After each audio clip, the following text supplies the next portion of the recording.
Hey guys! Nice to see you again. Today I am actually going to talk about my top 10 cheek products for you. So I will talk about bronzers and I will talk about blushes, and then I'll also talk about highlighters and the tools that I use to apply them.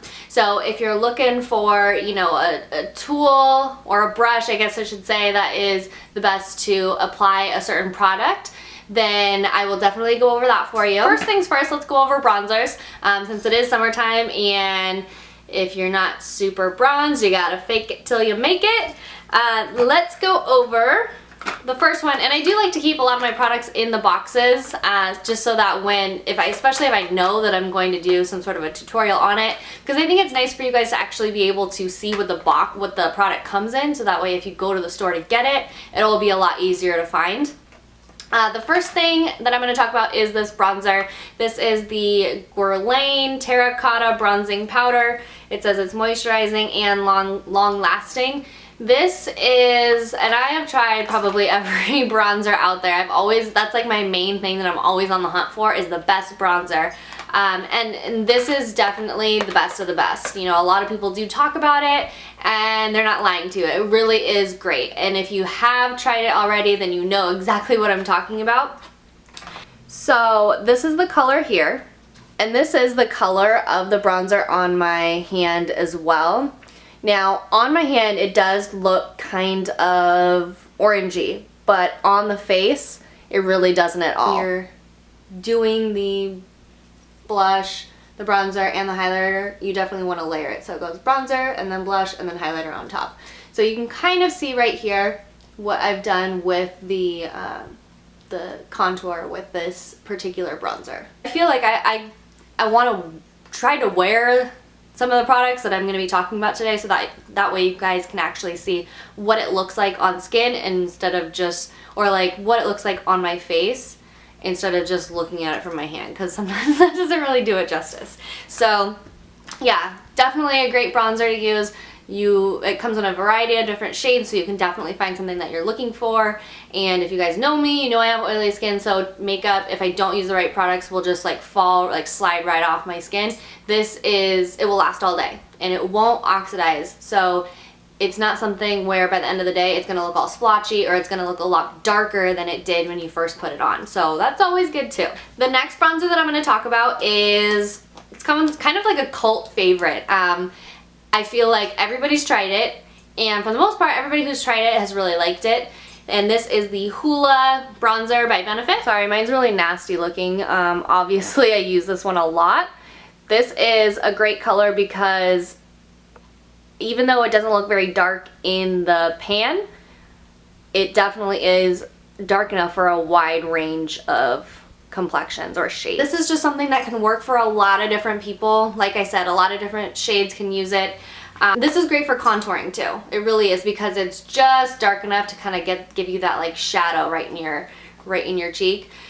The only thing about the Benefit one is that it does tend to oxidize a little bit over the day. So sometimes I'll notice that if I'm gonna put this on in the morning, you know, 7 o'clock in the morning, and then I go to work all day and I come home at like 6:30, it will look darker in the afternoon than it did when I first put it on. So that's just something to be kind of careful with. Next things that I'm going to talk about are all blushes, and I am obsessed with blushes, and I'm not really sure why. I think it's just because the colors are so pretty and I'm like just a robot, like attracted to them. But one of the first ones that I'm going to talk about is by one of my favorite cosmetic companies out there, and that is Tarte.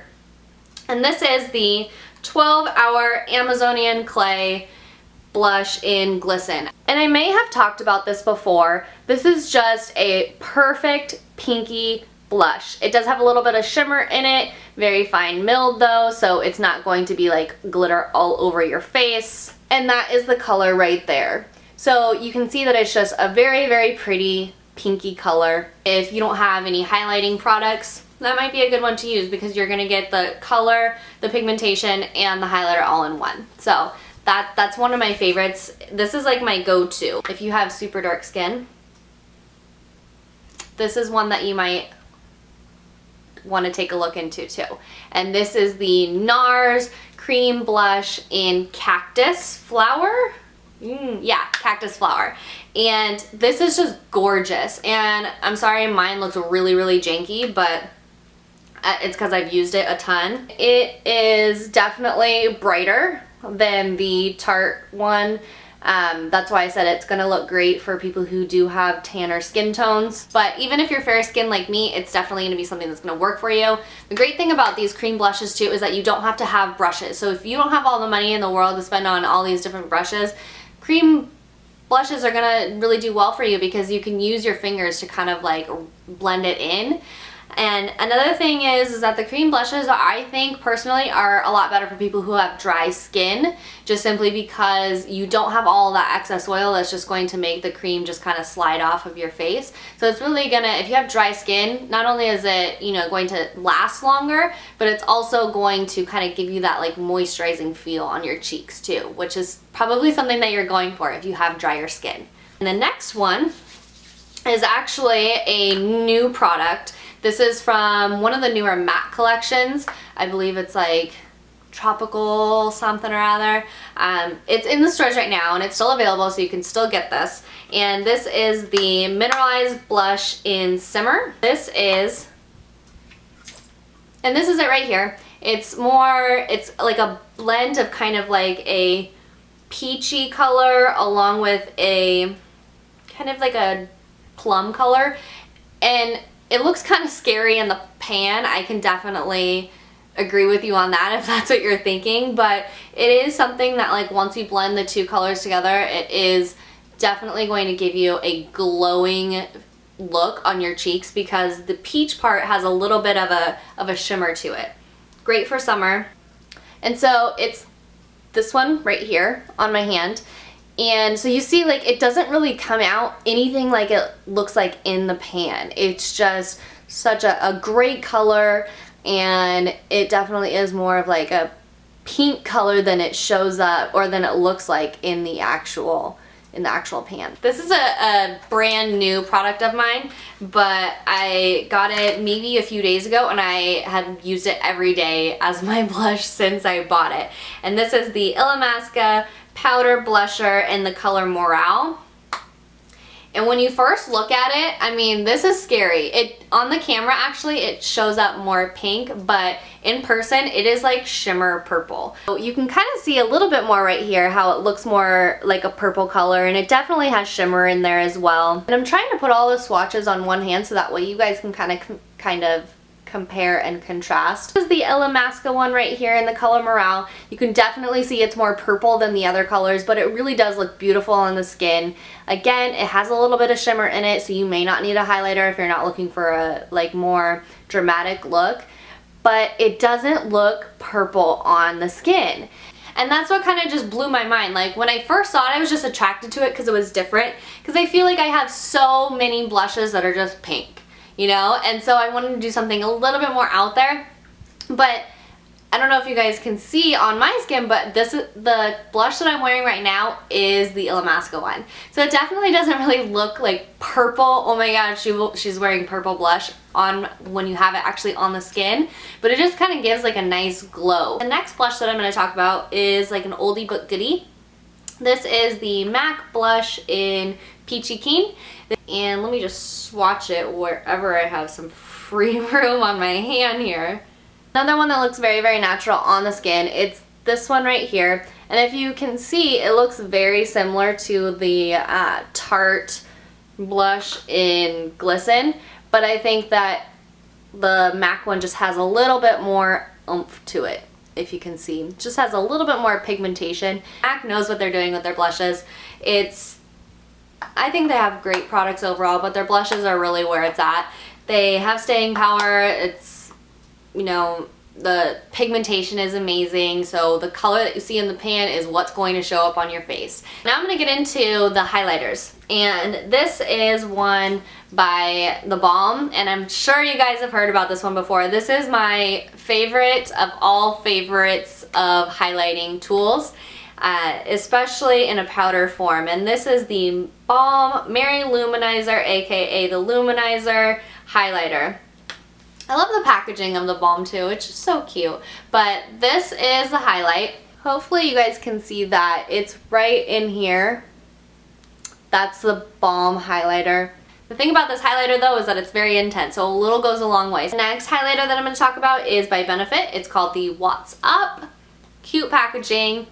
This is another just perfect, I guess you can say, champagne colored highlight.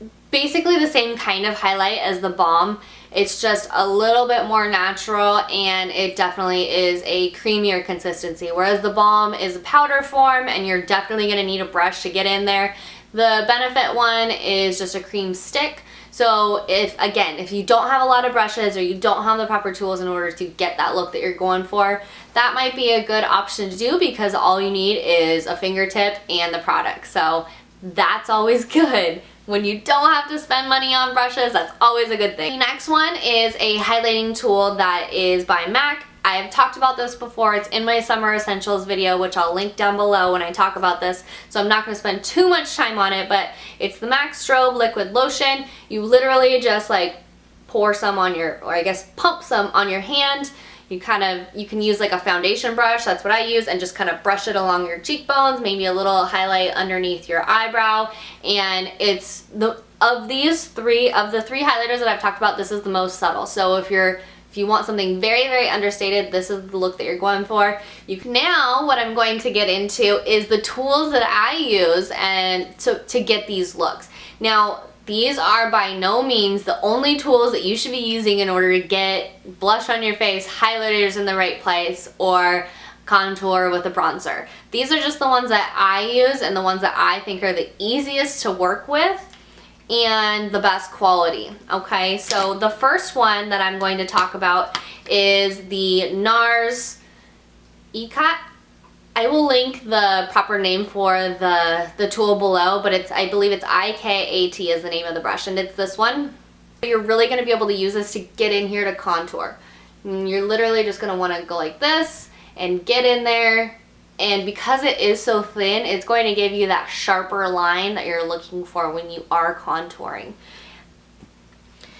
The next one that I'm going to talk about is it's a cheapie. This is from Sephora. This is the Pro Angled Blush Brush. Number 49 is what it says on it. It's just by Sephora. It's like their own collection, the ones that are on the side. And this is just an angled blush brush. This is great if you are layering. So when I say layering, I mean you're putting the bronzer on, you're putting the blush on, and then you're putting the highlighter right on top. Because this is pretty thin. I don't know if you guys can see that, but a typical blush brush has a fluffy end, and this is definitely a little bit more thin. So if you're trying to like get that like kind of contoured line right there, this is really going to help you get that. This is a cheap brush, but I love it. I mean, I use it almost every single day, and I think it works just fine. Now, the last brush that I'm going to talk about, this is actually by MAC. It's the MAC 188 brush. It looks like this. Sorry, mine is pink. I should have washed it before I showed you guys. But this is what I use to get this Mary Lou-Manizer highlighter in the right spots. So because this highlighter is so pigmented, and like I said, a little goes a long way, you want to use a stippling brush like this because the edges of the brush are thinner than the base. So it's just going to pick up a lot less product than if you were using something like this. So I literally just dab it in. Like this. That is enough, okay? You can even shake it out, and then you're just going to kind of like dust it right in here in order to get that highlight right here. So I just put more on. So this is a great one to use. Any kind of stippling brush like this will work just fine. It doesn't have to be MAC. But if you're going to use if you're going to use a highlighter like this that is very, very pigmented, then this is the kind of brush that you're going to want to get that look. And that is pretty much it, you guys. I really hope that you enjoyed this top 10 cheeks product review, and maybe even go out and purchase some of these of your own. Hopefully you guys already have them and you can kind of pick up some of these oldies that you may already have and use them again. But I am also going to link some of my other videos down below, so if you guys like this one, hopefully you guys will check those out, and I will see you guys soon. Bye.